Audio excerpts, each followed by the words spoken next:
Baik, Assalamualaikum warahmatullahi wabarakatuh. Di sini saya akan mempresentasikan terkait jurnal yang akan saya review.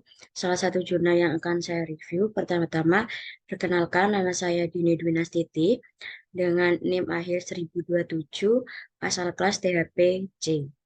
Dan di sini eh, untuk dosen pengampu dari tugas Thermal 2 yaitu ada Ibu Niken Widya Palupi, dan saya akan mempresentasikan terkait jurnal microwave yang berjudul Effect of Microwave Treatment on Psychosocial Properties of Maize Flour, atau dalam bahasa Indonesianya yaitu pengaruh perlakuan gelombang mikro terhadap sifat fisikokimia tepung jagung.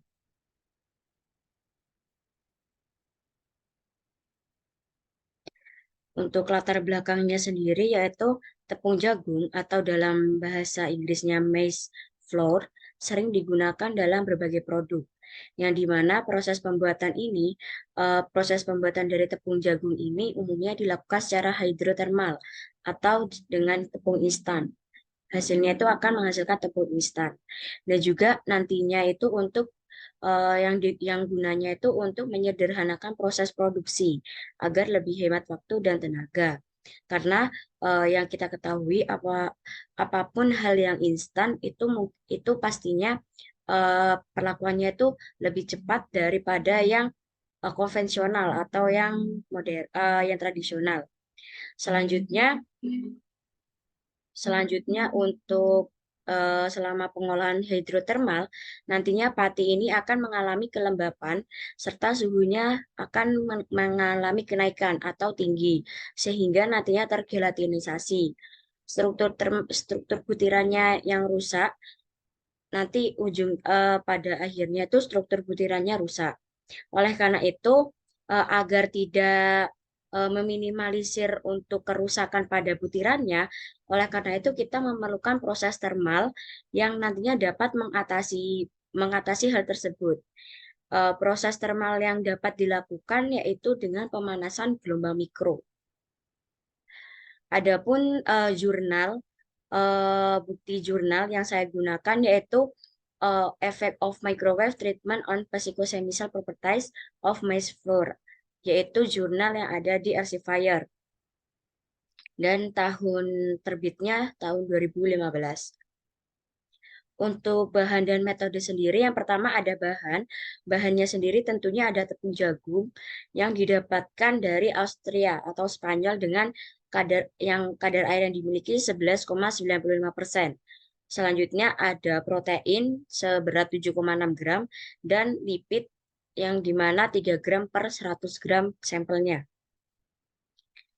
Di sini untuk metode sendiri, yaitu yang pertama tentunya untuk menyiapkan alat dan bahan atau sampel, yang dimana bahan yang disiapkan yaitu tepung jagung. Selanjutnya, jika sudah menyiapkan tepung jagung, dilakukan tempering atau penghancuran atau pengeringan, di mana nantinya tempering ini dilakukan pemanasan dan juga untuk selesai dilakukan pemanasan atau tempering, itu tepung jagung dilakukan pendinginan selama 24 jam agar hasilnya itu maksimal dan masih tidak mengalami gimana suhunya itu tidak panas dan juga tidak hangat. Jadi emang real dingin.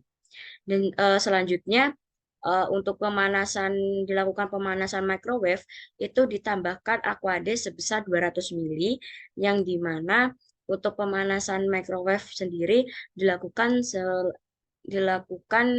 untuk aquadesnya itu sudah ditambahkan aquades dengan aquades suhu yang dimiliki 0,5 menit yang kemudian dimasukkan ke dalam microwave dan dilakukan pemanasan. Untuk selanjutnya eh, untuk selanjutnya dilakukan pemanasan dengan 400 W ke dayanya, dan untuk waktunya itu ada 3 perlakuan, yaitu 0,5 menit, 1 menit, 2 menit, dan 4 menit. Dengan di dalam pemanasan tersebut terdapat masing-masing sampel seberat 100 gram. Selanjutnya, jika sudah dilakukan pemanasan, itu dalam sampel itu dibiarkan di dalam oven selama 1 menit atau dengan lainnya itu dilakukan pendinginan. Untuk selanjutnya itu dilakukan homogenisasi dengan batang kaca atau batang pengadu. Homogenisasi sendiri itu gunanya untuk melarutkan tepung jagung dari beberapa untuk apa ya? Untuk mengurangi gumpalan yang ada di dalam tepung jagung agar terlarut dengan airnya. Selanjutnya dilakukan perlakuan gelombang mikro yang dimana tepung diayak dengan pengayakan otomatis model Bahler. Model Bahler MLI 300B. Dan selanjutnya dilakukan pengayakan dengan melalui saringan 132 mesh untuk menghilangkan gumpalan pada partikel tersebut.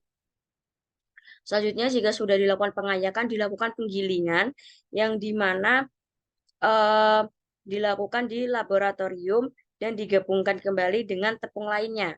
Jika sudah dilakukan penggilingan dengan tepung jagung dan tepung lainnya, itu dilakukan tepung disimpan di dalam wadah plastik yang kedap udara dan disimpan pada suhu 4 derajat Celcius.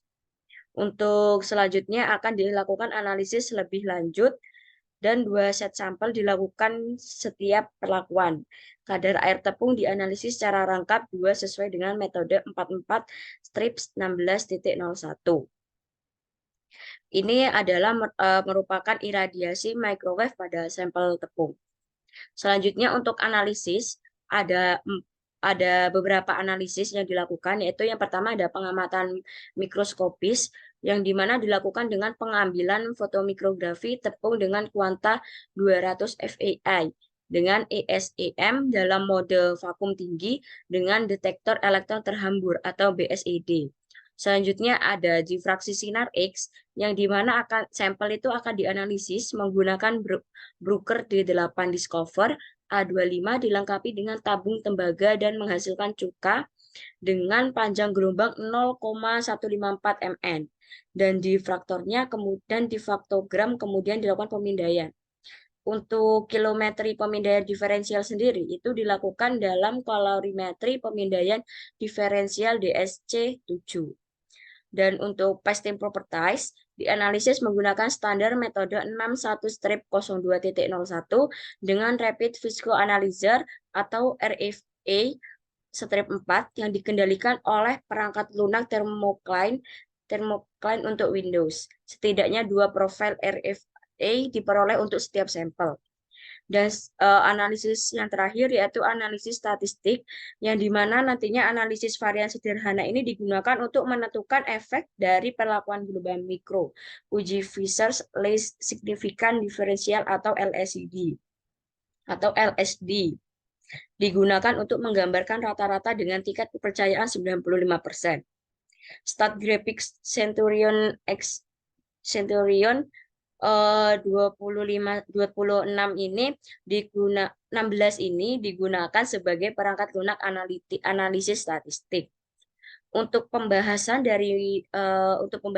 yang pertama ada dari pengamatan mikroskopis yang dimana tepung yang telah dipanaskan dengan menggunakan microwave pada gambar B dan gambar C telah menunjukkan bagaimana reaksi struktur yang telah terstruktur atau terpilah dengan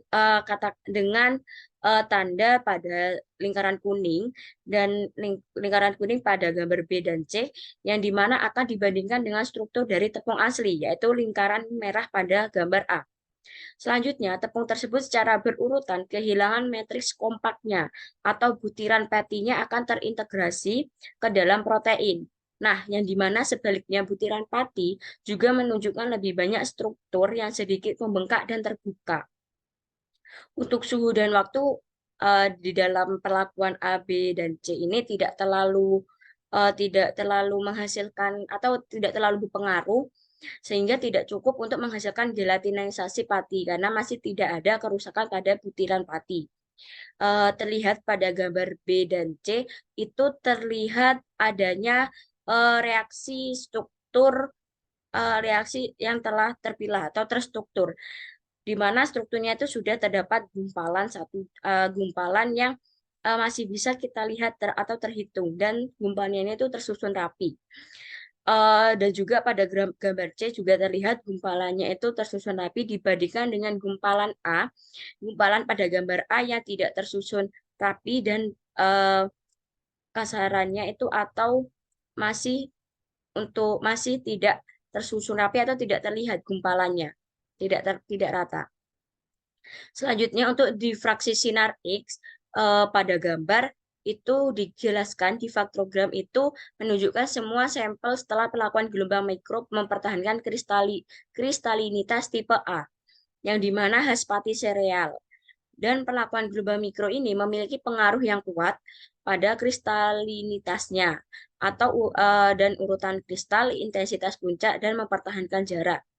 Terdapat perlakuan gelombang mikro pada tepung juga yang juga menghasilkan tipe F0 atau FO ditunjukkan pada panah. Yang dimana pada pola difraksi sinar X ini dari sampel tepung jagung yang dipanaskan dengan microwave itu hingga menghasilkan tepung asli. Yang dimana tanda panah ini akan menunjukkan struktur tipe V-nya dan pola DSC-nya yang berbeda berdasarkan perbedaan perlakuannya, di mana perlakuannya ada 0,5 menit, 1 menit, 2 menit, dan 4 menit. Selanjutnya ada kalorimetri pemindaian diferensial, yang dimana perlakuan gelombang mikro mempengaruhi suhu gelatinisasi pada tepung jagung terlihat sejak suhu awal serta puncaknya bergeser ke suhu yang lebih tinggi. Pada TC sampai TN0 menunjukkan bahwa iradiasi gelombang mikro mengarah pada pembentukan yang lebih stabil dan homogen kristalit dibandingkan dengan tepung jagung asli, yang dimana entalpi gelatinisasi nantinya akan meningkat pada tepung jagung yang dipanaskan dengan microwave.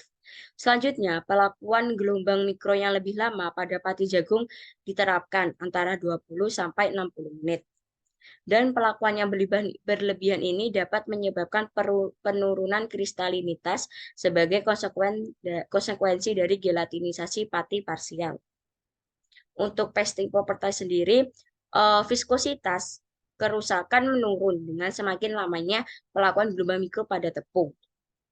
Nah, peningkatan stabilitas ini mungkin disebabkan oleh pembentukan kompleks amilosa atau amilosa lipid, yang dimana terlihat pada viskositas puncak yang menghasilkan viskositas akhir yang lebih tinggi pada dua waktu yang lebih pendek.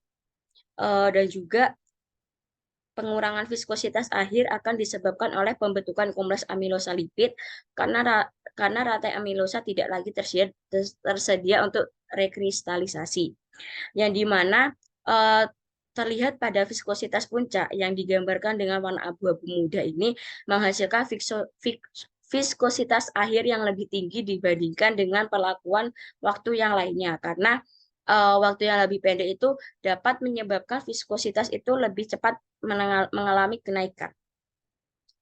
Untuk kesimpulan dari apa yang saya presentasikan, yaitu perlakuan gelombang mikro ini dapat digunakan untuk memodifikasi kristalinitas butiran patinya dan meningkatkan pembekakan serta pembentukan kompleks amilosa lipid tanpa menyebabkan gelatinisasi pati. Selain itu, stabilitas geser dari tepung-tepung ini ditingkatkan sementara kemunduran dikurangi.